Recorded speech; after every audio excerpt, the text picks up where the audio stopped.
The Ottomans in Libya. With all the turmoil within the empire, the Ottomans were helpless against their external enemies. One of its most aggressive new challengers was Italy, a fairly new nation that wanted to create an overseas empire of its own. In October 1911, Italy made up some flimsy excuse to declare war on the Ottoman Empire. Then they crossed the Mediterranean Sea and occupied Libya, the last vestiges of Ottoman authority in North Africa. Benghazi and Tripoli quickly fell to the Italians, and there was nothing the Ottomans could do to stop them. They did not have the navy to go by sea, nor the logistics to go by land. The new Ottoman parliament was prepared to let Libya go as just another piece of territorial loss. But then a strange thing happened. The Italians learned that while it was easy to conquer land, it was not so easy to conquer people. Libyan Muslim Bedouins waged a blistering guerrilla war against the invaders. The Young Turks, most of whom were soldiers, were not willing to lose Libya without a fight.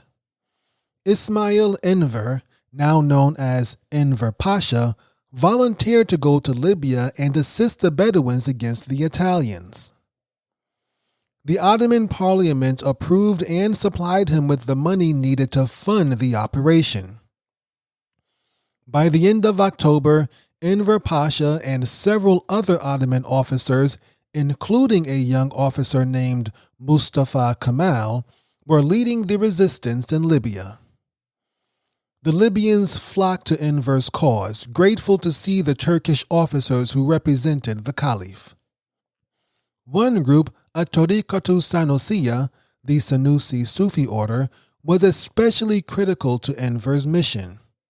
This was the same order to which the famous Libyan resistance fighter Omar Mukhtar belonged. Enver Pasha brought the remnants of the Ottoman garrison in Libya and the Bedouin fighters together. Unaware of the politics in Istanbul, the Bedouins were honored to fight for the Caliph, even if he was just a figurehead. Enver Pasha used Islam to successfully unite Bedouin Arabs and Turks against the Italians.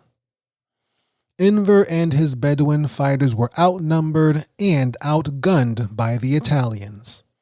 Yet, they inflicted severe pain on their enemy.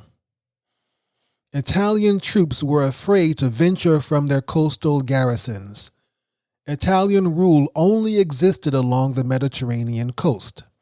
Thousands of young Italian soldiers died defending a land no one back home cared for. And the Italian treasury spent millions fighting against men who lived on less than $1 a day. Italy knew the Libyan resistance was supported by the Ottoman government. They also knew they could never win in Libya by traditional means. Instead, they used their navy to bombard Beirut and attack Ottoman territory throughout the Mediterranean region. When that did not work, they allied with Bulgaria, Greece, and Serbia and threatened to invade Istanbul. With war at their doorstep, the Ottoman Parliament finally backed down. They signed a peace treaty with Italy, gave up control of Libya, and recalled Enver Pasha to Istanbul. Italy's problems in Libya were not over. The Bedouins continued to resist Italian rule for the next 2 decades.